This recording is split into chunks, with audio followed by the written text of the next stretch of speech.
Okay, so here's another poem from Claptrap. And this is a poem about a time when I was in Martha's Vineyard, and I've talked about Martha's Vineyard on and off a little bit on the blog. I'm in a very different place from that. I'm in a strange, you can pan around a hotel room, and also have someone working with me a little bit who's helped me on the blog. And before I start the poem, something hit me that I started looking at the artwork here. And I thought, every single hotel I've ever been in, I mean, look at this artwork, it's like just copies of something or whatever. Or I look at these photographs of, actually, look at this is Santa Monica, I think it's Santa Monica Pier. No, it's not, it's some other pier, some other, lovely generic place. And I was thinking, why don't these hotels, why doesn't the Marriott, for instance, take local artists, and put their work up here? Somehow connect with their environment a little bit and support local artists. I don't think it's ever going to happen, but more and more I'm thinking buy local, help local, get away from these multinational. I mean, look at this out the window, look at this place. I mean, the architectural. How many places have you seen this sort of weird, vaguely postmodern Italian thing? And there's a freeway out there, where I am. It's just totally bizarre. Anyway, that's not where this poem takes place.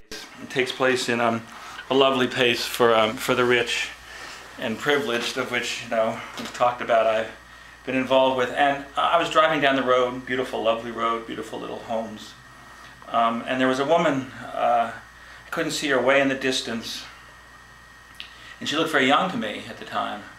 So I was driving forward. Kids were in the back, and towels. We headed to the beach, and this woman also was on a bicycle, waiting for us to pass, and she had a towel around her waist, I think, as I remember. And I thought she was young from a distance. And it wasn't until I got close that I realized she was really quite old, and the sun was sort of blasting across her hair. And then this poem really came out of that moment that remained sort of emblazoned on my head for a while later. And of course, the first thing I saw as I was driving down the road was the title of it, Leg. Balloon tires, rusty, rattling, rolled to a stop on the melting summer, black macadam braids undone her foot. Its journey from the humming pedal soft with ocean salt dune crust to tufts of roadside grass and dirt is sneakered down to rest.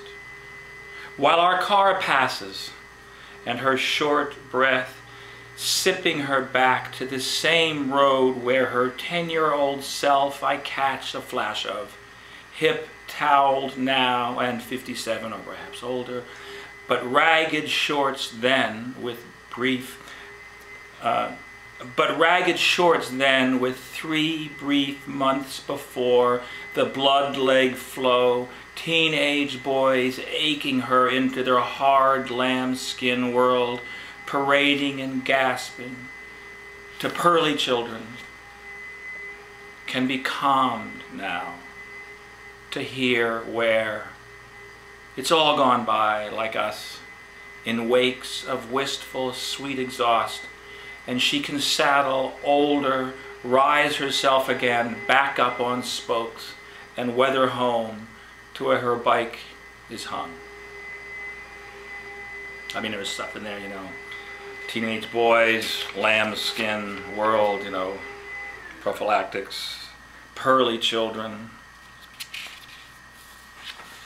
I think the woman on the side of the road now, long gone,